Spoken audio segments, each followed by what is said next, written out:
আসসালামু আলাইকুম। নিউট্রিশন ও পাবলিক হেলথের রিসার্চের দুনিয়ায় আপনাকে স্বাগত। স্থূলতা, ওভারওয়েট কিংবা ওবেসিটি বলতে আমরা সাধারণত একজন পূর্ণবয়স্ক মানুষের তার দৈহিক গঠনের তুলনায় তার অতিরিক্ত ওজনটাকে বুঝে থাকি। কেননা খুব সহজেই একজন পূর্ণবয়স্ক মানুষের ক্ষেত্রে এই ওভারওয়েট বা ওবেসিটি যত সহজে নির্ণয় করা যায়, শিশুদের ক্ষেত্রে কিন্তু অতটা সহজে নির্ণয় করা সম্ভব নয়। তাছাড়া শিশুরাও যে স্থূলতা কিংবা ওভারওয়েট বা ওবেসিটিতে আক্রান্ত হতে পারে, এই ব্যাপারে আমাদের জ্ঞান অতটা বেশি না থাকার কারণেও কিন্তু আমরা দিনকে দিন এই বিষয়টাকে ইগনোর করে যাচ্ছি। অথচ সারা বিশ্বে শিশুদের ক্ষেত্রে স্থূলতায় আক্রান্ত হওয়ার রেট এতটাই বেড়ে গিয়েছে যে বিশ্ব স্বাস্থ্য সংস্থা একবিংশ শতাব্দীর প্যান্ডেমিক হিসেবে এই বিষয়টিকে ঘোষণা করেছে। তাই শিশুদের ক্ষেত্রে স্থূলতা কি কারণে হতে পারে, তার পসিবল কনসিকুয়েন্সেস গুলো পরবর্তীতে কি হবে এবং কি স্ট্র্যাটেজি ফলো করলে আমরা শিশুদের ক্ষেত্রেই এই স্থূলতা বা ওভারওয়েট এবং ওবেসিটি দমন করতে পারবো, সেই সম্পর্কে জানতে ভিডিওটি শুরু থেকে শেষ পর্যন্ত দেখুন। বিশ্ব স্বাস্থ্য সংস্থা কেন এই বিষয়টিকে প্যান্ডেমিক হিসেবে ঘোষণা করলো, কিংবা কেনই বা এই বিষয়টিকে একবিংশ শতাব্দীর one of the major public health concern হিসেবে চিন্তা করা হয়, তা বোঝার সুবিধার্থে আপনাদের সাথে কিছু পরিসংখ্যান শেয়ার করছি। বিশ্ব স্বাস্থ্য সংস্থা 2020 সালের বার্ষিক রিপোর্ট অনুযায়ী সারা বিশ্বে প্রায় 39 মিলিয়ন শিশু যাদের বয়স 5 বছরের কম, তারা ওভারওয়েটে আক্রান্ত। এবং আরেকটি রিপোর্ট যেটা 2016 সালে প্রকাশিত হয়, সেটা অনুযায়ী সারা বিশ্বে প্রায় 340 মিলিয়ন শিশু যাদের বয়স 5 বছর থেকে 19 বছরের মধ্যে, তারা ওভারওয়েট এবং ওবেসিটিতে আক্রান্ত। এখানে সবচেয়ে অ্যালার্মিং বিষয় হচ্ছে এই সকল শিশুর মধ্যে প্রায় অর্ধেক সংখ্যক শিশু আমাদের এশিয়ার কোনো না কোনো কান্ট্রিতে অবস্থান করছে, আর প্রায় 25% শিশু আফ্রিকার কোনো কান্ট্রি থেকে বিলং করছে। আমরা যদি ইউনাইটেড স্টেটস অফ আমেরিকার দিকে তাকাই, তাহলে সেখানে রিপোর্ট অনুযায়ী তাদের প্রতি 3 জন শিশুর মধ্যে একজন শিশু এই ওভারওয়েট কিংবা ওবেসিটিতে আক্রান্ত। এখন আপনাদের প্রশ্ন আসতে পারে, তাহলে শিশুদের ক্ষেত্রে এই স্থূলতা বা ওভারওয়েট কিংবা ওবেসিটি আমরা কিভাবে নির্ণয় করতে পারি? ওভারওয়েট বা ওবেসিটি নির্ণয় করার যে ট্রেডিশনাল পদ্ধতিটা রয়েছে, এটার মাধ্যমে সাধারণত একজন মানুষের উচ্চতার অনুপাতে তার বর্তমান ওজনটার স্ট্যাটাসটা নির্ণয় করা হয়ে থাকে। এবং এই পদ্ধতিকে আমরা বডি মাস ইন্ডেক্স বা বিএমআই নামে জেনে থাকি। কিন্তু এই বিএমআই লিমিটেশনসটা তখনই প্রকাশ পায় যখন আমরা একজন মানুষের বডি কম্পোজিশন নিয়ে কথা বলা শুরু করি। কেননা বিএমআই পদ্ধতির মাধ্যমে আমাদের পক্ষে বডি ফ্যাট পার্সেন্টেজ কিংবা অ্যাডিপোসিটি লেভেলটা নির্ণয় করা পসিবল না। আমরা যদি অ্যাথলেটদের কথা বলি, যাদের সাধারণত লিন মাসেলের পরিমাণটা অনেক বেশি থাকে, তো তাদের ক্ষেত্রে যদি আমরা শুধুমাত্র বিএমআই নির্ণয় করতে যাই, তাহলে দেখা যাবে তাদের বিএমআই ইন্ডেক্সটা ওভারওয়েট বা ওবেসিটিকে ইন্ডিকেট করছে, যেটা প্রকৃতপক্ষে আসলে কিন্তু তারা ওভারওয়েটে আক্রান্ত নয়। তদরূপ শিশুরা যেহেতু তাদের বাড়ন্ত বয়সে নানান ধরনের ফিজিওলজিক্যাল চেঞ্জের মধ্য দিয়ে বড় হতে থাকে, তাদের পক্ষেও কিন্তু শুধুমাত্র বিএমআই মাধ্যমেই কিন্তু এই ওভারওয়েট বা ওবেসিটি নির্ণয় করা পসিবল না।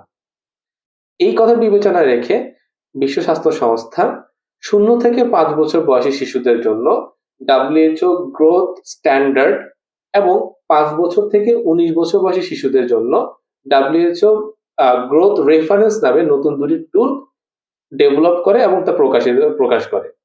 তো আমরা বিএমআই এর পাশাপাশি এই দুটি টুলস ব্যবহার করেও কিন্তু শিশুদের ক্ষেত্রে ওভারওয়েট বা ওবেসিটি স্ট্যাটাসটা নির্ণয় করতে পারবো।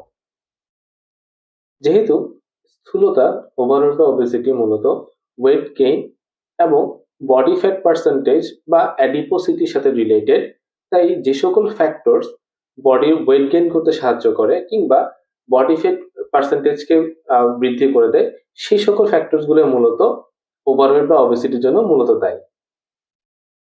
যেমন diet, sleeping disorder, genetic factor, endocrine disorder এবং কিছু মেডিকেশন।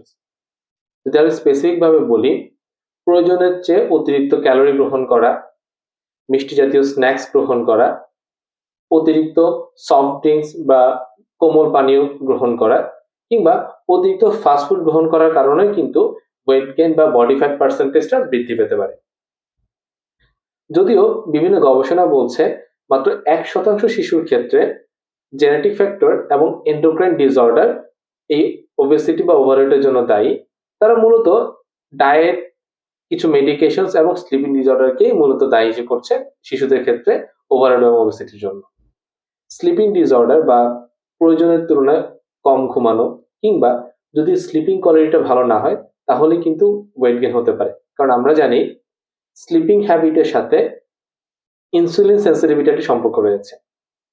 আর যদি মেডিকেশনের কথা বলি তাহলে গ্লুকোকর্টিকয়েডস, অ্যান্টিসাইকোটিক এবং অ্যান্টিপাইলেপটিক ড্রাগসগুলোও কিন্তু ওভারওয়েট বা ওবেসিটির জন্য মূলত দায়ী। এই পর্যায়ে কথা বলবো চাইল্ডহুড ওবেসিটি লেটার এজে গিয়ে কি ধরনের হেলথ হ্যাজার্ডস ক্যারি করে এবং কোন কোন স্ট্র্যাটেজি ফলো করলে আমরা ইজিলি এই চাইল্ডহুড ওবেসিটিকে প্রিভেন্ট করতে পারবো। যদি আমরা চাইল্ডহুড ওবেসিটির পটেনশিয়াল হেলথ হ্যাজার্ডস গুলো নিয়ে কথা বলি তাহলে বলতে হয় চাইল্ডহুড ওবেসিটির বোথ ফিজিক্যাল এবং সাইকোলজিক্যাল ইফেক্ট রয়েছে।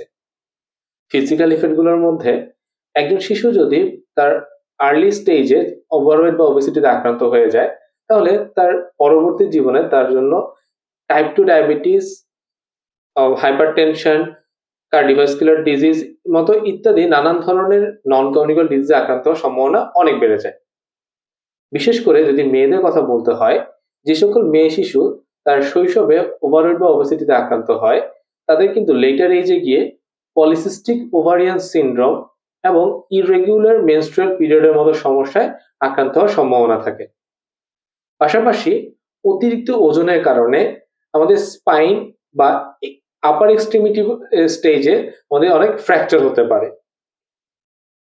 যদি আমরা চাইল্ডহুড ওবেসিটির সাইকোলজিক্যাল ইফেক্টের কথা বলি তাহলে বলতে হয় অনেক গবেষণা এসেছে যে সকল শিশু আর্লি স্টেজে ওভারওয়েট বা ওবেসিটিতে আক্রান্ত হয় তারা তাদের অ্যাডোলেসেন্ট পিরিয়ড থেকে ইয়াং অ্যাডাল্টহুড এই ট্রানজিশনের সময় নানান ধরনের স্ট্রাগল ফেস করে। For example interpersonal relationship, friendship, social support ইত্যাদি। এমনকি নানান পর্যায়ে গিয়ে তারা ফিজিক্যাল ও ভার্বাল বুলিং এর শিকার হয়ে থাকে। চাইল্ডহুড ওবেসিটি প্রিভেনশনের জন্য তাহলে আমরা কি কি স্ট্র্যাটেজিস ফলো করতে পারি? সর্বপ্রথম এবং সবচেয়ে ইম্পর্টেন্ট স্ট্র্যাটেজি হচ্ছে ফ্যামিলি অ্যাওয়ারনেস বিল্ড আপ করা। যদি ফ্যামিলি মেম্বারদের মধ্যে চাইল্ডহুড ওবেসিটি সম্পর্কে নলেজ এবং অ্যাওয়ারনেস গ্রো করে তাহলে কিন্তু খুব সহজেই ফ্যামিলি পর্যায় থেকে আমরা এই চাইল্ডহুড ওবেসিটি ম্যানেজ করতে পারবো।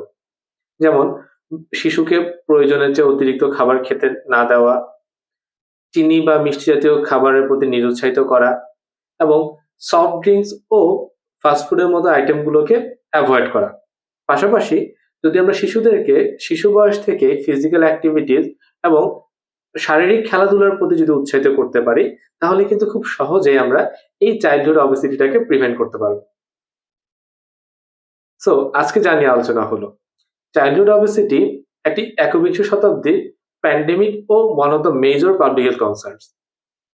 এই চাইল্ডহুড ওবেসিটি নির্ণয় করার জন্য শুধুমাত্র বিএমআই এর উপর নির্ভর করলে হচ্ছে না। তার জন্য আমাদের WHO থেকে প্রকাশিত দুটি অতিরিক্ত টুলস, যা একটি 0 থেকে 5 বছর বয়সী শিশুদের জন্য আরেকটি 5 বছর থেকে 19 বছর বয়সী শিশুদের জন্য, সেটা ফলো করতে হচ্ছে।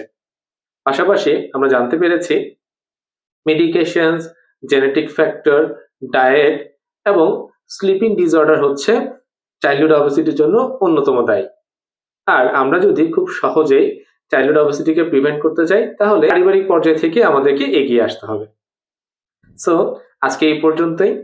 পরবর্তীতে কোনো ভিডিওতে অন্য একটি পাবলিক হেলথ কনসার্ন ইস্যু নিয়ে আলোচনা করা হবে। সেই পর্যন্ত ভালো থাকবেন। ধন্যবাদ সবাইকে।